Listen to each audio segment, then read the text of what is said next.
associate pastor at Freedom Center Church. You know, that's a unique time because, you're dead in the middle of COVID then. So I think figuring out what's going to stay the same and what was going to change forever and how you move into those things, those were questions, honestly, that I'm still asking myself, but were, even more in the front of your mind then because you were kind of living in real time. In hindsight, especially, It's not just, hey, how do we get through this moment? You also have to think about the future while you're getting through this moment, Right. So the decisions that I'm making, if I make these decisions that are detrimental to the future to get through now, that's not good. You know what I mean? So there was a lot of thinking through how we're moving in order to get through that. Because our, job is literally people, it's how do I impact? How do I show love? How do I even communicate to people when I'm not seeing them face to face, or that's extremely sporadically, or a mask is in front of me. So I think those were some of the challenges, that we faced back then. My first interaction was the DISC assessment.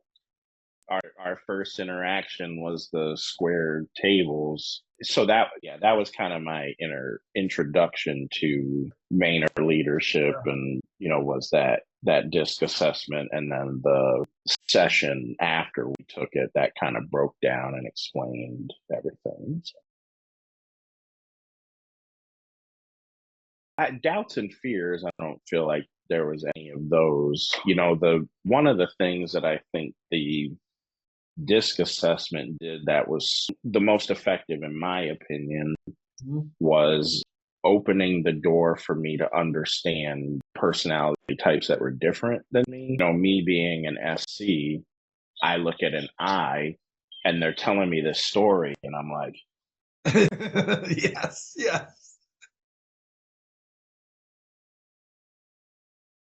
What that helped me understand was the S in me that would look at somebody and go, "Are you okay? Like, let's talk about this." Right. That storytelling is an I's version of that. And it was like, oh, so this isn't just some inane stupidity that you're explaining to me right now. Like, me listening is literally how to show you love.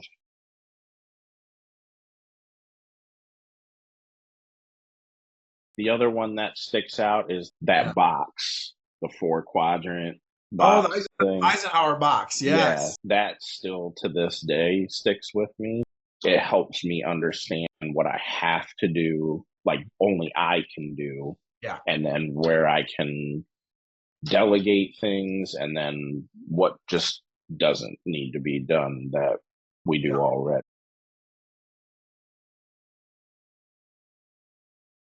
Again, understanding how people work, we share prayer requests and stuff like that with each other, but sometimes to actually sit down and be like, oh, that's how you would view this situation, or what you would do here. So I think some of the biggest benefits of the time working with us has been just the understanding of the people that you work with, which is, it's huge. It's huge for morale. It's huge for unity.